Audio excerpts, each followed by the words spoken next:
नमस्कार मित्रांनो, पुन्हा एकदा स्वागत आहे तुमचं आपल्या चॅनलच्या एका नवीन व्हिडिओमध्ये. तर आजच्या व्हिडिओत तुमचा मी जास्त वेळ घेणार नाही, फक्त 2 मिनटं घेणार आहे आणि तुम्हाला एक नैसर्गिक वस्तूचा उपयोग सांगणार आहे. जी की नैसर्गिक वस्तू म्हणजे हे नैसर्गिक झाड जे माझ्या मागं तुम्हाला वेल दिसत असेल, त्या वेला व्यतिरिक्त तर तुम्ही हे पहा. आमच्या मराठवाड्यात तर हा आहे पारुसा दोडका. तर तुम्हाला माहिती आहे, एक दोडका असतो त्याला 4 कडं असतात आणि आपला हा दोडका आहे, ह्याला कोणतीही कड नाही, हा एकदम प्लेन दोडका आहे. तर ह्या दोडक्याची एक खास तुमचा उपयोग तुम्हाला सांगतो ह्या झाडाचा. तर हा बघा तोडलेला आहे खाली, एक तो दाखवतो तुम्ही, हे तोडलेलं बघा.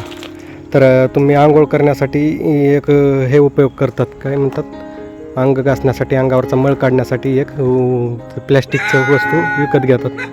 त्याच्याऐवजी हा दोडका आहे तुमच्याकडे वाळलेला, तर ह्याला 24 तास पाण्यात तुम्ही भिजत घाला.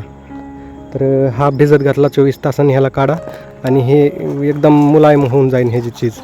तर हे मुलायम झालं की हे वरचं जे कठोर ह्याचं कव्हर आहे हे वाईलं काढा. हे आरामशीर तुमचं निघून जाणार. पुन्हा हे आता कडक आहे त्यामुळं निघणार नाही. हे एकदा कव्हर निघलं की हे आतमध्ये पाहू शकता तुम्ही, एकदम जाळी प्युअर. तर ह्यात बी निघन तुमचं, ते बी वाईलं तुम्ही लावू शकता, जाळी निघते. ही जाळी तुमचं अंग आणि अंगावरचा मळ काढण्यासाठी, आंघोळ करताना ह्याचा यूज तुम्ही आरामशीर पद्धतीशीर करू शकतात. तर मित्रांनो, आपल्याला हा व्हिडिओ आवडल्यास व्हिडिओला लाईक करा, आपल्या इंडियन बेडू चॅनलला सबस्क्राईब करा. भेटू दुसऱ्या व्हिडिओमध्ये. तोपर्यंत बाय बाय, धन्यवाद.